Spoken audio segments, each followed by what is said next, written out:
L'info du Grand Lille en continu. Adrien Lanois.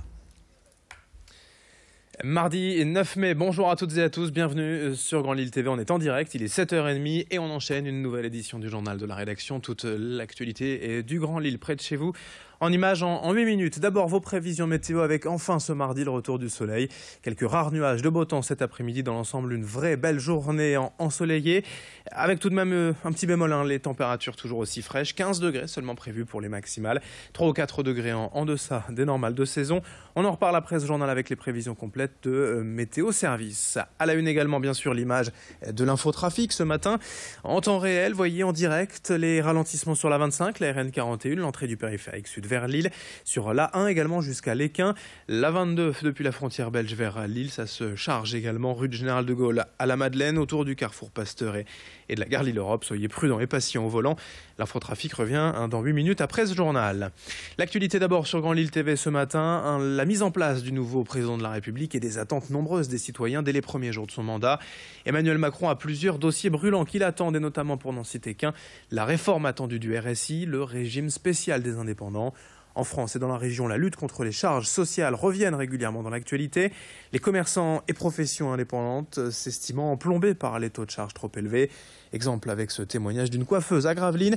Dans son salon, Christelle annonce jusqu'à 63% de charges sociales, ce qui l'empêche aujourd'hui d'embaucher malgré les besoins. Et ce qui devrait même la pousser à changer prochainement de régime en devenant salariée pour éviter les mois sans rémunération. La lutte contre le RSI est au cœur du problème des petits commerces selon Christelle, qui témoigne à ce sujet en attendant beaucoup d'Emmanuel Macron.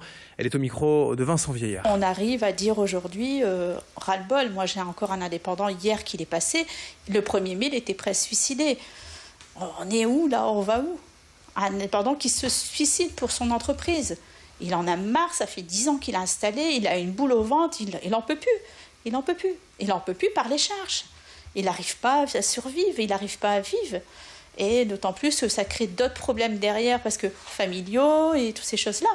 Mais c'est quand même grave. On est arrivé dans une période très très très grave au niveau des indépendants et des artisans. On enchaîne avec une autre image pour célébrer un bel anniversaire en ce mois de mai, les 20 ans de l'association Les Clowns de l'Espoir, une structure qui va à la rencontre des enfants malades et hospitalisés et pour leur redonner le sourire et un peu de gaieté malgré un quotidien difficile.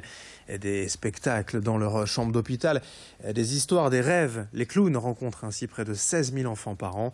Ils n'étaient que 2 au début il y a 20 ans, ils sont aujourd'hui 32 clowns organisés autour de 80 bénévoles pour faire vivre l'association. Et ce week-end, c'est à Lille, à la gare Saint-Sauveur, qu'a lieu la fête. Et concerts, expositions, chorales, jeux, danse et grands cabarets. L'événement est gratuit, ouvert à tous. L'idée étant de faire connaître l'association et de remercier les familles et les partenaires.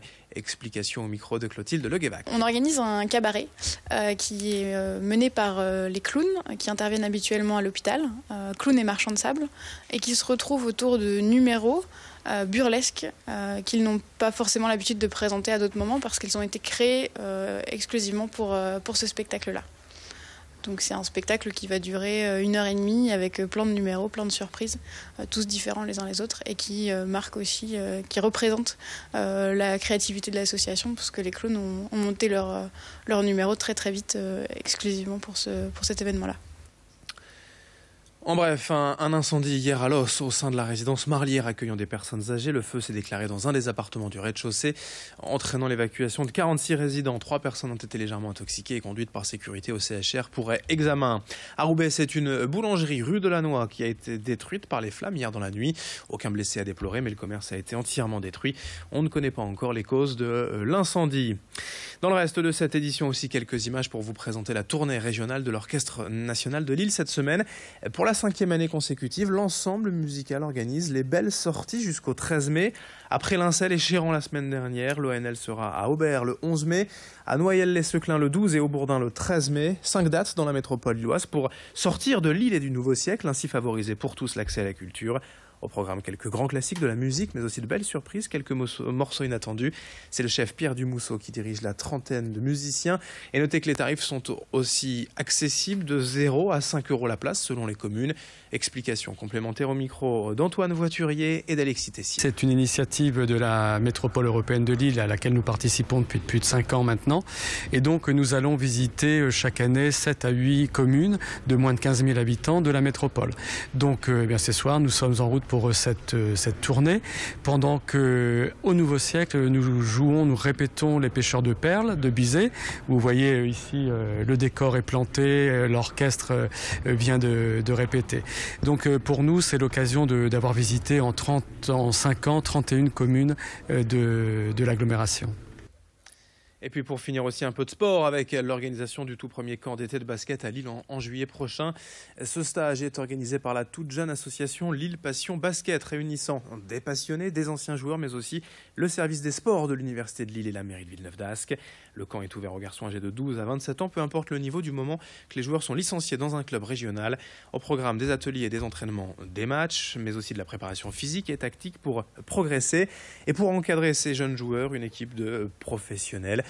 C'est du 7 au 13 juillet donc, et les inscriptions sont déjà ouvertes via Internet. Présentation au micro de Louis Caillé. Le camp sera animé, il y aura un passage sur le camp d'anciens ou de professionnels. Notamment, on a un parrain qui s'appelle Claude Marquis, qui est un ancien international, 19 sélections en équipe de France, qui a joué en Pro A, 18 saisons au niveau professionnel, Pro A, Pro B, et qui est en reconversion ici, qui a accepté d'adhérer et de parrainer ce camp. Donc, il sera présent. Il y aura aussi Loïc Akono qui est originaire de Villeneuve-d'Ascq, donc ici, donc dans les coins, pas très loin d'ici, qui a dû jouer sur ce terrain, ce propre terrain, qui est actuellement meneur de jeu en Pro B à Fos-sur-Mer. À propos de basket, en finale de la Ligue féminine, le SBV à Lille Métropole en est à 1 partout dans son duel au sommet avec Montpellier, mais va désormais jouer 2 fois de suite à domicile cette semaine, demain et vendredi. Les guerriers auront l'occasion de remporter leur premier titre de championne de France devant leur public. La billetterie est ouverte pour ces 2 rencontres décisives au Palacium demain soir 20h30 et vendredi au même horaire 20h30. N'hésitez pas à aller encourager les guerrières pour peut-être aller chercher ce titre historique. Je vous le disais, chez les garçons, toujours en basket, Lille reçoit Poitiers ce soir à 20h pour la 32e journée de Pro B. Là encore un match important car il s'agit d'un adversaire direct dans la course au play-off pour le LMBC. Rendez-vous ce soir 20h au Palais Saint-Sauveur pour ce Lille-Poitiers. Mardi 9 mai, 7h37 en direct dans un instant. Vos prévisions météo et l'infotrafic.